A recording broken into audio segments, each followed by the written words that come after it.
Awesome. So listen, that water glass was amazing. For people who can't see this, is a Guinness water glass. Is water in it. There's no Guinness. I wish there No. was Guinness, but it's amazing glass. I thought, whoa, what a start. How are you doing today, Pratiti? Fantastic. Fantastic. So good to see you. See you. Good to see you too. You look very nice. Thank you. And yeah, I feel like we've talked several times on some level already. Yes, we have. Yeah. Oh man, I gotta learn. I want to learn about your life. I mean, there's a lot going on from when we chatted kind of off air about it. So, I mean, start me out. Where did it all begin? How far back do we really want to go? Let's take the time machine all the way back, like way back. All right. So, way back, let's just start right from the beginning then. I actually was born in India and I came here when I was 2 in the early 70s. So, it was really at a time that is so different from today in a way that I was probably not probably, I actually was the only other nationality, as I felt anyway. It was like blacks and whites and me. I don't remember Yeah. any other Asians. I don't remember any other cultures, really, all the way up until high school. So I think Wow. I spent a lot of time really trying to fit into two different cultures because what was going on inside my house was very different than what was going on outside my house, right? I went through a lot of what we call today bullying. I got picked on a lot. My name is Pratiti. Definitely wasn't something that anybody was used to saying. Right. And I can even remember going into the junior high school. And in the seventh grade, I actually used to get picked on a lot by one of my teachers who Oh, eventually, he was a male teacher. He was my homeroom teacher and used to kind of make fun of me and say things about me being Indian in a way that was embarrassing and just super uncomfortable. So one of the days he had actually made a remark about me teaching the other children my Indian language, which I wasn't. They were just making goofy noises as seventh graders do. And one of the other students in the class kind of stuck up for me and he thought it was me, literally picked me up out of my chair by my arm and pushed me into a room in the office and I fell and hit my head on the concrete wall, hurt whoa. myself. Like he physically assaulted me. And then it got to a point where I was crying and I was yelling at him. And then, I pushed him because he was like coming towards me. And then he ended up pushing me back right into a door. I went through a lot of that kind of stuff growing up. And then as I got into the high school, I had already started smoking cigarettes. So, me always trying to desperately fit in with my peers led me to making some poor choices with picking Yeah. up a smoking habit. And then that ultimately did not go over well with my parents and my family. Then I kind of felt like I wasn't fitting in with my own culture either. So, I Where think was there's this, just by the way? Like, where did you grow up? Where was this? Northeast Philadelphia. Wow. In Philadelphia, this happened? Well, see, everybody thinks that now because they're like, Seriously. wow, it was so diverse. That wasn't, It though. It was wasn't. just really, no. Whoa. Yeah. And well, so Philadelphia was up until the seventh grade. And then I had moved to the suburbs. And of course, the picking on and that kind of thing wasn't the same anymore. Yeah. Um, I was just in the outskirts of Philadelphia and I had been that area for 35 years. But fast forwarding, all the years of trying to fit in, ultimately really not fitting at all, kind of always felt like I was going against the grain. But I had very much my own ideas about how I wanted to be in the world. And what happened instead is I became very good at people pleasing. I became very good at being a bigger bully to myself and telling myself a lot of self-loathing, a lot of things that just sounded like I wasn't good enough. I'm not smart enough. I'm not pretty enough. And it just led to some poor choices in boyfriends. I finally, at the age of 18, started dating a boy, and my parents, of course, did not like him, so sent me to India to get married. I did not get married. My parents were not happy about that either, Oh my and gosh. I got malaria instead, which was a different M word, and that was just as fun, I'm That's sure. terrible. So then I came back. I stayed with the boyfriend I was with, who ultimately I had gotten pregnant. We were supposed to get married, and he was struggling a bit with alcohol and ended up leaving when I was 3 months pregnant. So I found myself really going against everything that my parents had, been trying to teach me. And my parents were pretty upset about the whole thing. And I struggled with the idea of becoming a single mother. My parents were not happy about it. And ultimately, that was probably the first really pivotal point of my life, is making the decision to become a single parent. And then, of course, when I had my son, everybody jumped on board, and I had tons of support from my parents and extended family. I was very hardworking. So I was working 2 jobs, going to school at night. I had gone to school originally for criminal justice and psychology, and that uh, that I didn't end up staying there. I was there for about 3.5 years, and then changed into medical assistant. That didn't end up happening just because of, at the time, um, hospitals had started laying off a lot of full-time employment, and we ended up just having part-time positions. So I just ended up staying in the same type of jobs that I was in. And then I ended up getting married finally. And my husband suffered from anxieties. I was in the aerospace industry by this point. He was struggling with anxieties, and my company had filed Chapter 11 after 9/11, about a year or so after. And so I said, whatever you want to do, I'll help you do. And we started a construction company. So that's probably midway point right there. Midway point. What is this midway point stuff? Let's back up a little bit. The Guinness glass is out again. That's what I'm telling you. I love it. So, talk a little bit about, I think the listeners, this is a good deep dive, I think, about Yeah, growing up. I would imagine your parents, are they traditionally Indian? Like where 100%. where are they from in India, by the way? They're from Ahmedabad, which is in Gujarat state, Uh-huh. I'm probably somewhat a little, familiar. I'm somewhat little familiar. northwest of Delhi. Okay. Okay. I Hmm. have several clients from India and their parents from India, but I'm very familiar from their relaying to me kind of the pressures of an Indian household and the expectations. I would love for you to speak about that a little bit. Yes. So my parents are very traditional Indian parents. They, education is number one. So let me just back up. In the Indian culture, I won't even say we, because I Yes. am not somebody who grew up in that atmosphere. So my parents are both highly educated, and my father's a retired architect now. He has a master's from architecture in India, urban design from University of Pennsylvania. My mother's economics and Indian literature.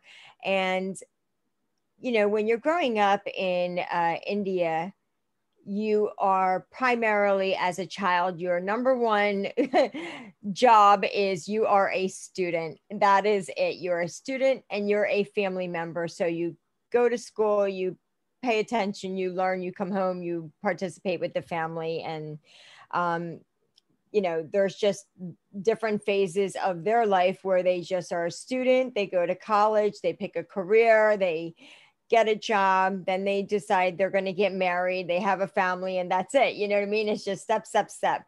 Here, there's a lot of boyfriend and girlfriend and dating and sex and teenage Yep. pregnancy and, drugs and alcohol and things that are introduced in earlier ages here than would ever be introduced there. So growing up with parents that really didn't know what to expect on, what to deal with as a parent raising a child here, created a lot of fear for them and a lot of need to control.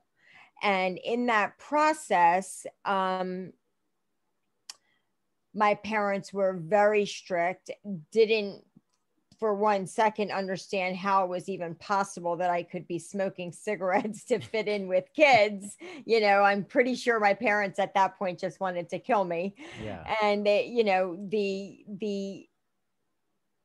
the thought of your children are a direct reflection of you as a parent, I would have to say that's pretty universal.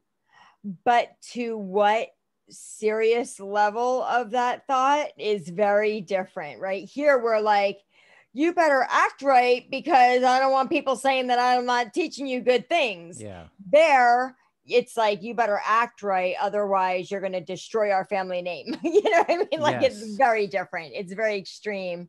Not for every family. And certainly, I don't think my parents thought I was going to ruin their name.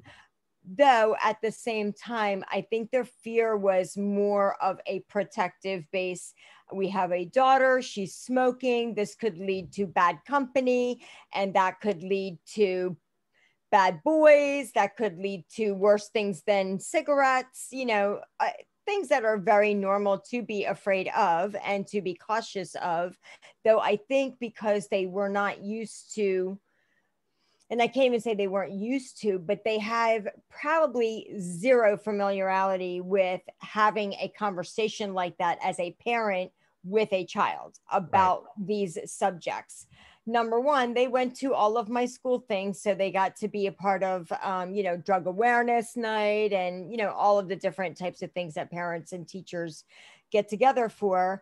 But it's uncomfortable for us to talk to our kids about certain things to begin with, especially when it comes to sex or drugs or alcohol.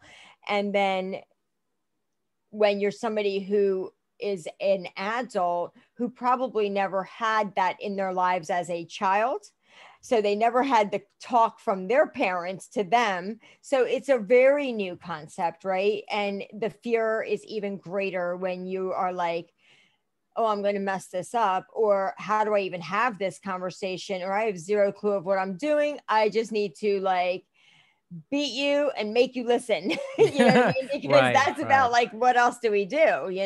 We don't know. So that was kind of going on. So when I think about growing up, I would say majority of my childhood, I don't want to say bullied by either kids or my parents. My parents weren't bullying me, but my parents were trying to figure things out. I was trying to figure things out as a kid. So it was definitely a trying time, let's just say.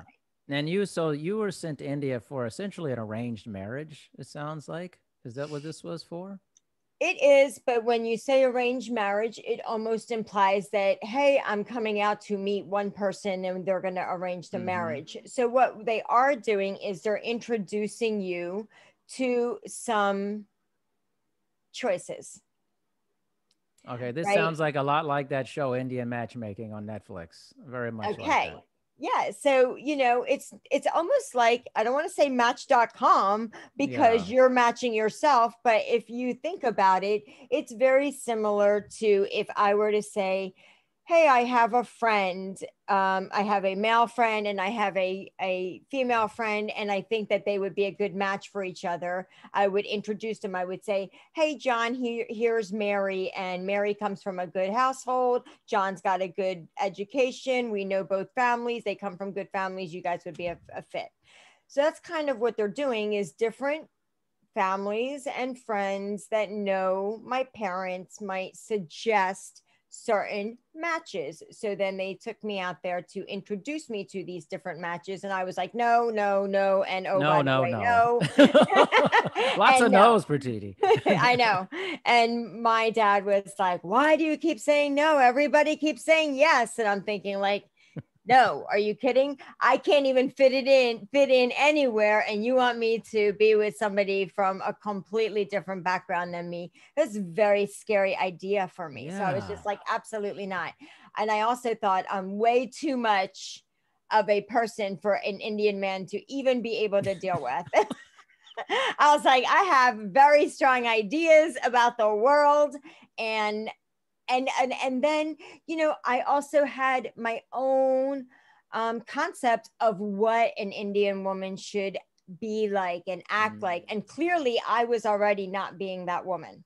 You were not basically. Were you saying that essentially that Indian men were looking for a more submissive type of woman or more That's a great traditional, word to use. right? I would say traditional, you know, Yeah. I wouldn't say submissive, because I know, you know, even within my own family, there's a lot of strong women. Yeah. Though there are, you know, it wasn't that I didn't know how to be a strong woman and a submissive woman, or, Yeah. you know, in air quotes, or a woman that would compromise. I'm very loving, very compassionate, though I already felt like I was doing things wrong, if you know what I mean. Mm. Don't even want to use the Yeah. word wrong, but clearly I was making some serious mistakes, You didn't right? fit the That were mold very of what upsetting. they were looking for. They might have said yes, but you were like, listen, I don't think this isn't going to work out because I'm Yeah, too no, different for from, sure not.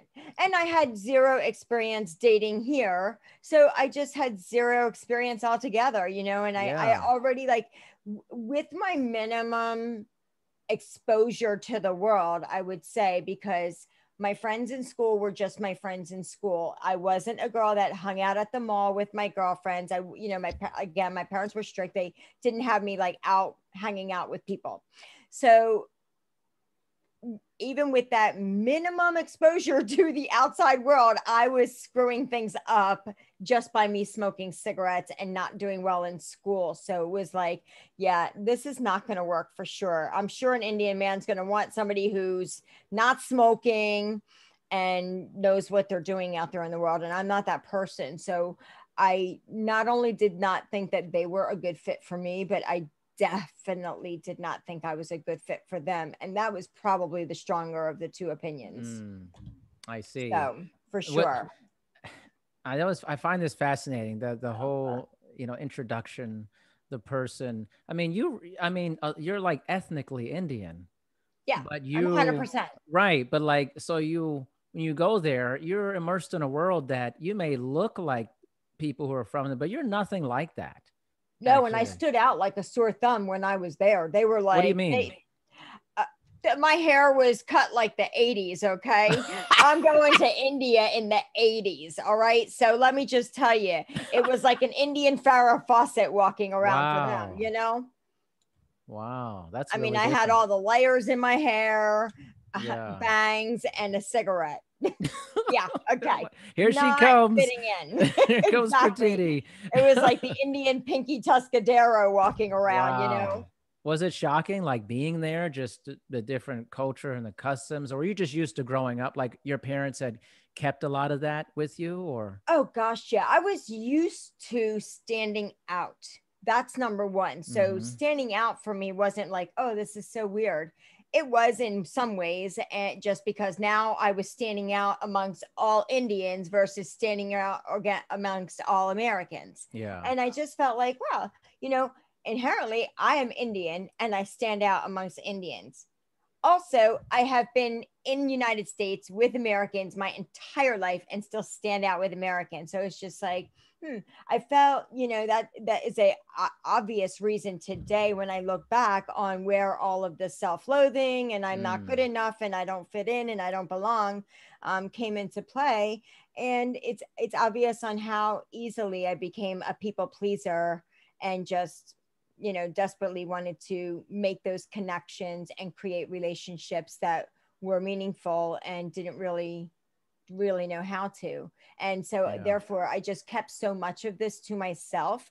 And really it was only after I started openly sharing the things that I was going through or had gone through, where so many times, everything that we think about is limiting us from achieving what we want to achieve in our lives is because of a limiting belief. And I say that with air quotes because as a solo entrepreneur for the past 25, 30 years, that's something that stands out the most is when we're doing a lot of coaching and training and mentoring. We're like, you got to get rid of your limiting beliefs. You have to, you have to break through your achievement ceiling and all of these kinds of things. But most people do not know what their limiting beliefs are, because limiting beliefs is something that's going on for you on a very unconscious level. It's not something that you're aware of, because if you were aware of it, you may be able to handle it and it wouldn't be limiting you the same way.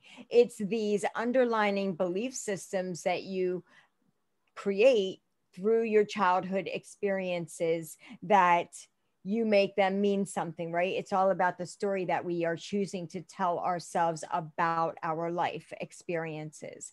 And so many times we're in we're in this constant struggle of blame and shame. And usually we're either blaming and shaming somebody else, or we're blaming and shaming ourselves.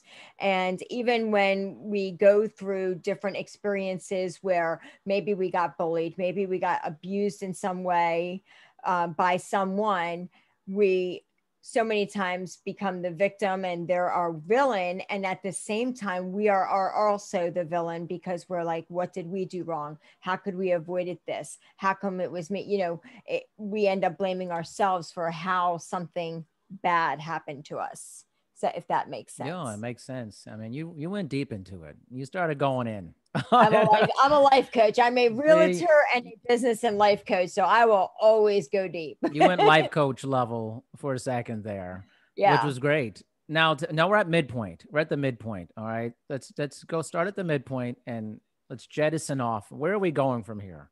Okay. So started a construction business with my husband. At the time, I didn't know construction, but I knew business. So I learned how to do roofing, siding, brickwork, block work. Today I can finish concrete myself if the pad's not too big. I certainly don't allow other men to do spackle work for me. I make sure I take care of all of that. I don't let certain things go on with somebody else. But in 2007, we divorced, and the market, I had already started hitting us as contractors. Lucky for me, I was already in that space. So I knew a lot of builders and people that were contractors. So I had let my husband go with the construction business. I started my own painting business as a residential and commercial painter. And I had some builders that used me exclusively, got to do some really, really cool jobs, worked at Allen Iverson's house, Sarah McKee's house, and his sister's house. So I think I've already also painted at the Philly Fanatics house, and never knew that there was more than one before that. But it was a great time. And then, of course, the market was hitting us even more. So they started taking on their own jobs, and ended up where I was really struggling with the work. And then in 2009, I lost my son, who is my only child. He was 17 at the time. My son's name is Bevan. And he had climbed a high voltage structure and touched a wire by accident and fell 40 feet. So my son's probably one of the most amazing people I've ever met. Very well-rounded guy. He was like a very outgoing, athletic, adventurous, was in all of the, football, hockey, soccer, basketball kind of thing, skateboard, snowboard, anything with a board. And at the same time, total dork and a geek and a nerd and complete Indian boy who knew his times tables up to 30 and could like whoop anybody in chess.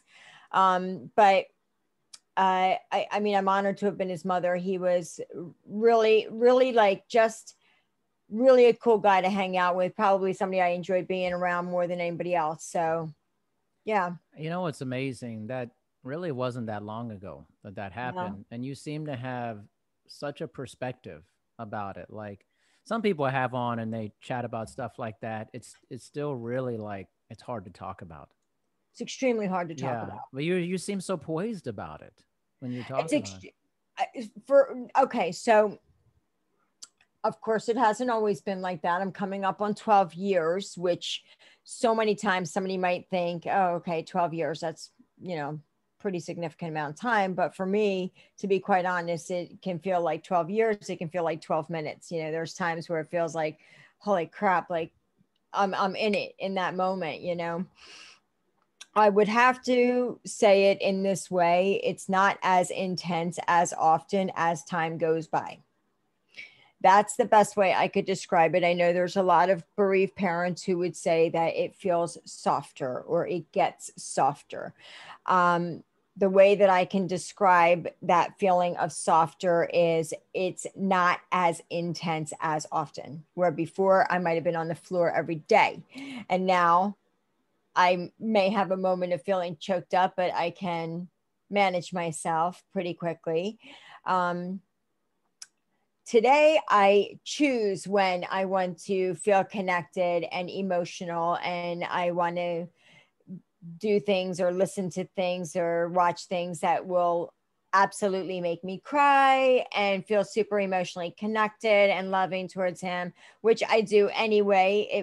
People will say things like, oh, I'm sorry, I didn't mean to bring it up, as if it ever goes away. You didn't bring it up. It's on my mind Yeah, all the time. that's right. You didn't bring it up.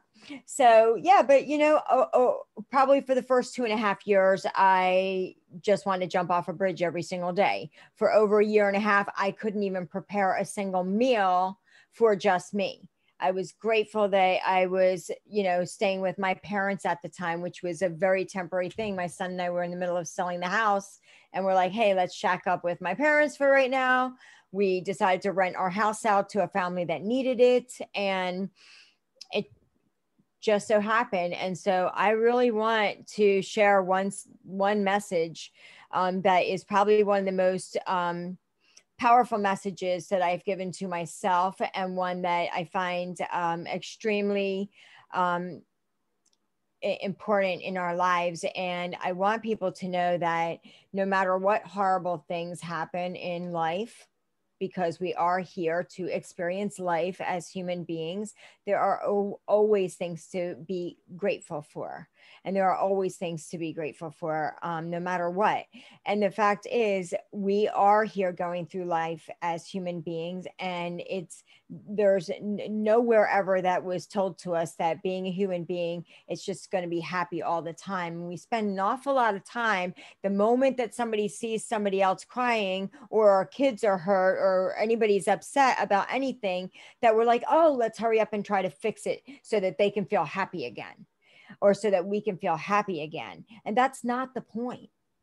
That's not the point of life, is to be happy. As a matter of fact, when our kids are sad or they get hurt or something negative happens, like, please, for gosh sakes, let's use this as an opportunity to help them learn how to deal with some shit, because that's what's going to happen in life. Shit is going to happen. And by the way, that's the things that we learn and grow and evolve from. It's from the shit. Most That's definitely. why we put manure in the garden. We don't grow from the rainbows and daisies. We grow from the obstacles that come our way, right? At the end of our lives, at least for me, I want to know that I was able to embrace all of the experiences that life had to offer me, and was able to process them in a way that was healthy and beneficial to me. And maybe I was able to share it with somebody else to help them, because I really believe that's what it's all about. It's not Yeah. about having great moments all the time. It's about being able to really deal with the hard ones. And I think that's an important message. And because sometimes I think in our, especially American culture with technology and everything's about projecting happiness all the time, Oh, posting about happiness, how great my life is. But there's a lot of pain in there, or that projection is not a real projection. They're just not willing to sit with the pain that's going on in their life for that. that's exactly right. It's not willing to sit with the emotion. So many times we think, that the most important thing is to hurry up and get out of a negative emotion. And most of us, if I were to ask you, like, well, how long do you think a negative emotion even lasts? Most people won't Yeah. even know, right? It's Right. Of like course. minutes. It's like 10 minutes. Like 10 minutes. it really is. How Like if about 10 you minutes to feel, get over this? I don't mean to get over it, but for that Right. feeling, like what's a feeling? What's an emotion outside of Right. a vibration in our body? If I think about the feeling of nervousness, right? Oh, I'm nervous. I'm going to be on this podcast interview with Darian, and I hope I don't mess it up. Um, or I could think, oh, I'm so excited to be on this podcast episode with Darian and have this great conversation with him. Both of those feelings might actually create the same physical emotion inside my body, right? Maybe my palms will be sweaty. Maybe my heart will be racing. Maybe my stomach will feel kind of like little air bubbles flying around. But one's creating this intensity of like excitement, and one's making me feel kind of jittery and nervous, right? One's making me want to feel like I'm going to get sick, you know? So, you know, it's okay to feel nervous. It's okay to be scared. It's okay to be unsure. It's okay to be, feeling like you might fail. The most empowering thing you can do for yourself is do it anyway. Like be scared and do it anyway. I think that's the name of a book. Yeah. Have fear and do it anyway, or something like that. Or, be uncomfortable. Growth is uncomfortable. You're doing something new that you've never done before. It's going to be uncomfortable. But that's when you can actually continue on doing something that you are absolutely afraid that you might get laughed off stage. You might, fail. What does that mean anyway? Failure is nothing more than not getting the outcome that you expected. Not getting the expected outcome. That's not that bad. That's not that bad. Yeah. Yeah. Of course. You know what's interesting? Like you go in and out of telling these stories and then right into being a life coach. I like that. It's wonderful. It's like you could tell like you're good at weaving in your own story with creating a lesson from your story seamlessly. It's because those Beautiful. lessons I gave to me first. Those lessons were just a ton of work on Yeah. me, which is the only way that I can help somebody else that might be struggling. If I think about some of the folks that I work with, and they're young professionals, and they might be struggling with being here from another culture, even if they were born here. And it's today where there's so many more different cultures to be able to talk to. And that doesn't mean that it makes it easier, because again, we all have our own situation. We all still go home to our own family and our own family structure and what that looks like. But there's, that type of pressure. I just want to say it reminds me of a conversation that I had with my son when he was about 16, right? About a year or so before his accident. And I remember him talking to me about, things that he was going through as a 16-year-old. And, he was like, oh, you don't have to worry about peer pressure. I don't put peer pressure. I said, I think you're misunderstanding what peer pressure is. And I think that this might apply to so many people, is we think that peer pressure is the pressure that our peers put on us, which is not the case. Peer pressure is more about the pressure that you put on yourself when you're amongst your peers. And so the example that I remember giving to him at the time, I said, so think about me. At the time I was in, had the construction company, but I was also working. And I said, if I was at an office party, like say I was at my office Yeah. Christmas party and my boss bought me a glass of wine and I've already had two and I know that's my limit. Do I hurt his feelings and deny the glass of wine?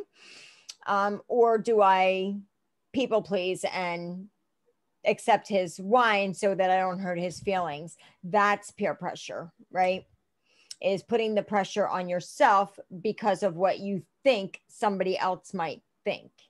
That's the Well projection said. there. Very well said. I mean, you're Thank a you. teacher. You're a teacher. I mean, you're out there dropping gems and knowledge left and right, Pratiti. I Oh tell my you what. gosh. And what's also amazing is you seem like a lot of fun at the same time. I am Sometimes, so much fun. right? I mean, sometimes people, I'm just going to be honest. Sometimes when people say the things you say and it's very serious, you don't get the sense that there's any fun behind it. It's just like, Oh, oh, you're so just so serious about this concept yeah. or about coaching. And that's fine. But like, I'm personally more drawn towards people where I'm like, man, they just have a fun spirit, I but they love also that. get it too. They understand the Yes. lessons about life. I remember when the first time I talked to you off air, I was like, oh, this is a fun person. I can already Oh, tell that. This is a fun person. good. That's a great quality to have. Thank you. I don't notice it all the time in people. I notice kind of the nervousness, the kind of the easing in, the like, I'm not going to show you me for a little bit type, you know what I mean? Type of Yes. thing. I felt like Yeah. I got you immediately. I got Pratiti. Step one, this is me. Boom. Absolutely. I'm I would have fun. to say that, like, one thing that I have always said for so many years is I have this ability to connect with people instantly because I share something deep and personal and intimate about myself. And that is the quickest way to connecting with another person. Okay. When we think about, like, if I would think about the, uh, I had just given a presented at a young professionals meeting, and I was talking about setting goals from being past focused or future focused, and I was really trying to explain how when we think about our past, it is our current thought about our past, and it is our current thought about our future. Really, neither one exists outside of our mind, right? It's just a thought in our head. Our memories are just thoughts about experiences. When we think about our future, they're just thoughts about what could be. And, I know there's a lot of focus today on being present and staying present and, being aware of the present moment. And there's a lot of truth to that, because when you think about it, that's all we really have. Not saying don't think about your future and what you want to accomplish out there in the world, but really nothing else really matters right this moment while I'm sitting here talking to you. Correct. The only thing that matters is this moment, because the truth of it is we don't know if we're going to have another moment. Most And that's definitely. why this one is the only this is the most important thing that we could have. And so many times, even when you're having a meeting with somebody and they seem to think that, oh well, this conversation's more about you. No, actually it's about both of us, because the point of ever having a conversation is that we're both enjoying it and we're both getting value out of it. And I want people to know that don't ever judge what you can or can't learn from the person you're talking to. It doesn't matter if that person's a homeless person or if that person's, holding a high position, right? Because you have something to teach everybody, and everybody has something to teach you. One of my good friends, Pablo, he has a quote that he says all the time, which is like mind blowing. And he says, everybody is a part of your Google, and you are a part of everybody's Wikipedia. And I was just like, that's amazing. I love that type of thinking, because it's very true. I'm always going to walk away learning something from the conversation that I have with you or anybody, if I'm paying attention and looking for it and genuinely engaged and interested in talking with you. Wow. I got to tell you, you got skills. You're Oh so man. kind. I Right from the Guinness glass, all these I'm telling compliments. you, I'm all about compliments. I mean, but I'm also about accountability. Guinness class again. I mean, there really should be some Guinness in there at some point. I'm not I saying think there right should now, be some but point. I mean, at It's only some 2 in the point. afternoon here. Okay, that's well. Listen, depending on if it's like Friday, that's no big deal. I don't It's think it's a true. big deal. I mean, That's that's when true. I drink. Is usually around 2, 3 p.m. On If a I have Friday? nothing, yeah, well, yeah, pretty much. If I have All nothing right. else to do, I I guess like to get. happy hours next. I want to get my drinking out of the way early. I'm not a late. I don't want to do it late. I want to get a good night's sleep. It's so good. I like Uh, that you say that. a mature drinker. Okay, I'm mature. All right. You are. I have a client who says that she's like 2 o'clock is my glass of wine time. I She mean, has one glass of wine at 2 o'clock. That's what yeah. she I'm does. just, but I just think it's I like to tell people how I feel about them. That's whether it's a compliment or whether it's maybe it's not as flattering. I'm just like sometimes if I tell somebody a compliment and they brush it off, I will tell them, why'd you do that? Why did Yeah. you brush that off? They're like, what are you talking about? I was like, I told you something nice and you literally just you just brushed me off. Oh, I didn't know They I didn't know did how to that. handle it. Yeah. I'm like, listen, I understand. We need to talk about this. I Like like if I that. was negative to you, you'd probably right at me. Yeah. You're so used to responding to negative things and being very direct with that. When somebody does something nice for you, blow it off. I think No, that no. so many times we don't think we deserve the nice things. Yeah, right. But I just keep hitting people with it. I'm like, oh man, it's great. I like the Guinness glasses. Hey, you look nice today. I don't know. I You love it. should just tell people nice things. All Like the time. tell All them the nice time. things. If I have a waitress that comes up and she's got these beautiful green eyes, I am laying them on. I was like, I Lay it love on. your eyes. Yeah, Like when we're talking to each other, just be like, listen, can we just stop for a second and talk about how yeah, gorgeous you are? yeah. It's Yes, nice. It's it is very nice. nice. Yes. So I just want you seem like a lot of fun, and Thank you. fun, You do yes, too. I ever since we first talked, I was like, let's get going. And I know we had to cancel yeah, one time in between. yeah, It was like, oh no, I can't wait to talk to you. yeah. Thank you so much. Yeah, I just want to have a good time and want to learn something, and I want to engage. I want to have meaningful conversations with people, but I also want to have a great time. And if I Thank you. observe something like the Guinness glass, I'm going to say something about it. Speaking of glasses, can I just share this with you right Let now? me Because see it's it. so amazing. I went to one of my clients' house today. They're like, hey, stop by. We wanted to chat with you for a minute. They got me a glass, a thermos mug with my name on Says your it, name on it. Looks nice. which is amazing. That was the first amazing thing. So I'm just like, do you have any idea? And they're like, yeah, his name is Debranis. He's like, yeah, we know. We can't just go to a store and get my name on it. I'm like, No. I get it. And then these were clients of mine. I had shared a story about the disco ball and how much my son and I loved dancing together. And we would Oh, get a disco ball and we would dance out in the living room. And so they had a disco ball put on the other side of it. And it says, dance through life. wow. That's beautiful. That looks really nice. Yes. I was like, Wow. that's amazing. It made me all choked up and want to I cry. bet. I bet. Well, It the made me all thoughtfulness choked up. behind it. Like, I love crying, by the way. I am a big me crier. too. I think that it is one of the most loving things that you can do for yourself is to just allow yourself to feel the emotion. If you feel Yes. like crying, cry. There Yes. is nothing more courageous and brave than to allow yourself to be vulnerable. Totally. It makes me think of this speech by Jimmy Valvano, who was a famous coach for North Carolina State.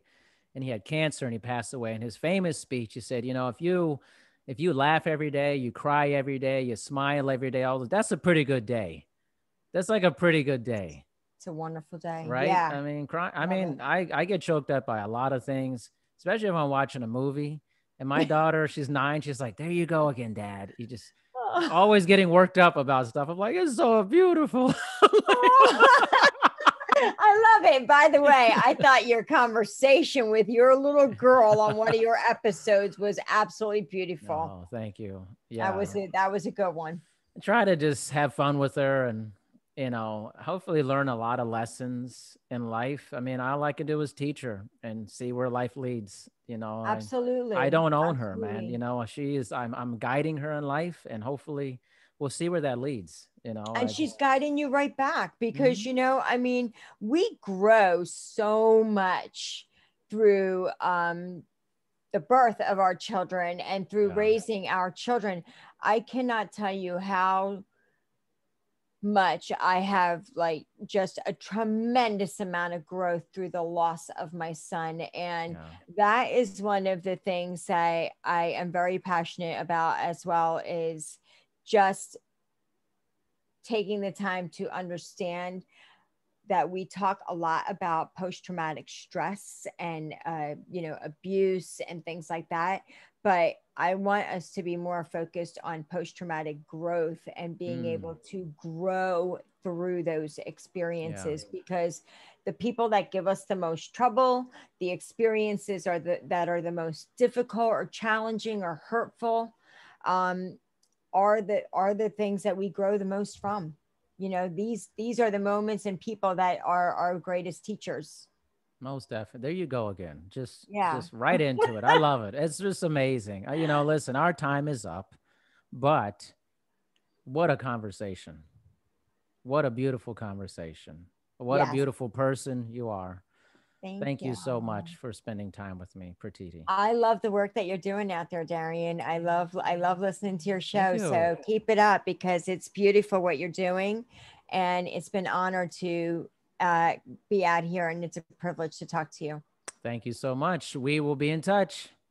Thank you.